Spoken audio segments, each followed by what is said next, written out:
caught in the crossfire. It's caught in the crossfire. With a spring in the air, it may be tempting to get your bike out and on the road sooner rather than later. But it's important to give your motorcycle a good once over before you do. Some of the tips below may seem like common sense, but sometimes it's the small things that people tend to forget. It's important to correct issues and concerns with your motorcycle before they become costly repairs or worse, affect your safety. As a motorcycle enthusiast, here's my list of things to look for before going out for a ride. Please don't skip any list on the video and finish it until the end.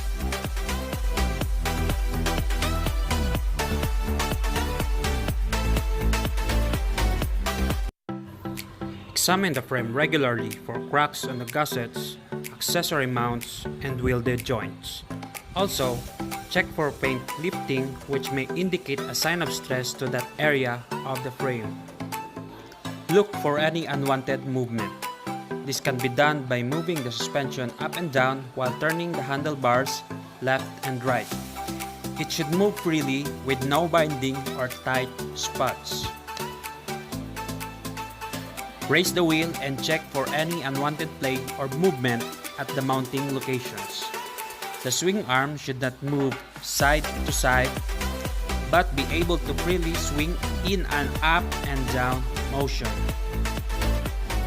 Check the levers and pedals carefully for cracks and breaks.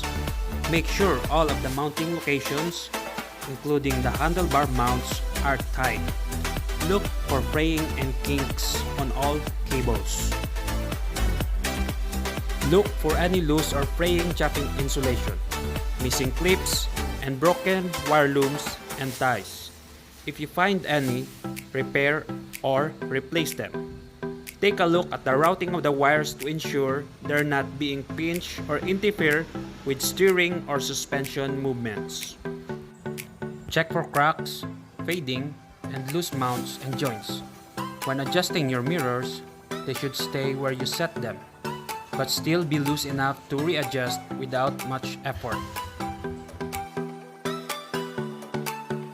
Make sure your lights work. It is crucial that you can see and be seen, so check the brake lights, running or passing lights, signal lights, emergency lights, high beams, and the headlamp. Checking the headlamp includes the aiming and the height of it when turning your handlebars left and right.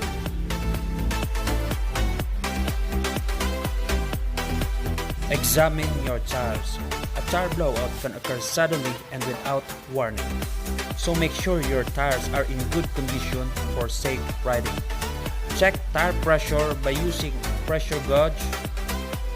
All tires should have the minimum and maximum pressure imprinted on the side wall or in the owner's manual. I verify that information with what my motorcycle manufacturer recommends. Front and rear ties may differ, and riders with passengers may require a different pressure. Look at the tread. All tires have wear bars located throughout the tread area. If the wear bars are almost flush with the tire tread, or if there are any unusual patterns such as flat spots or cuts, it's time for new tires. Take a good look at your wheels for signs of damage such as missing spokes or wheel weights. Whether your wheels are solid cast aluminum or spoke. Check to see if your wheels are loose by grabbing the top and attempting to move it around. If the wheels feel loose or make clicking sounds, do not ride your bike. Inspect your brake pads to see how much is left on both the front and rear brakes. Replacing the pads is paramount to safety and will result in savings in the long run before they damage the rotor or disc. Verify the throttle moves freely and snaps closed when released by turning the handlebar right and left when the engine running idle. The engine should not rev higher when the handlebars are turned. If it does, it needs to be repaired immediately. Examine your bike for any loose connections, corrosion on the battery terminals, and to make sure the battery is securely mounted. A loose battery can have a short lifespan due to it bouncing around and absorbing additional vibrations and bumps. Look for damage to the drive belt or chain, such as fraying of the belt or abnormal wear on the chain links.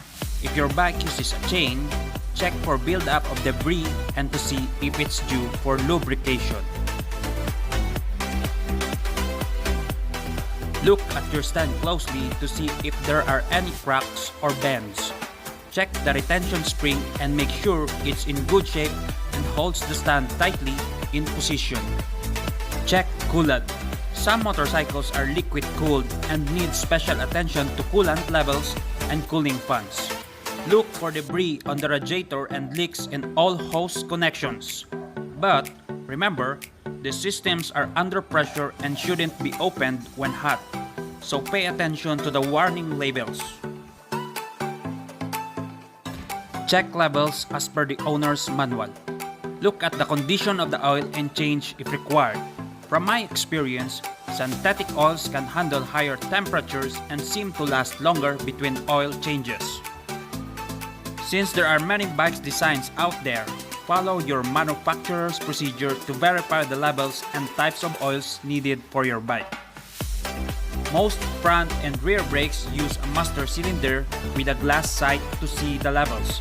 Remember, no brake fluids means no brakes, so check this regularly. Check fuel and hoses. Most bikes require premium gas.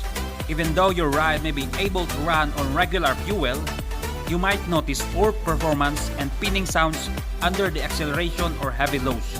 Before riding, check for loose fuel supply hoses from the tank to the carburetors or injector fuel trains.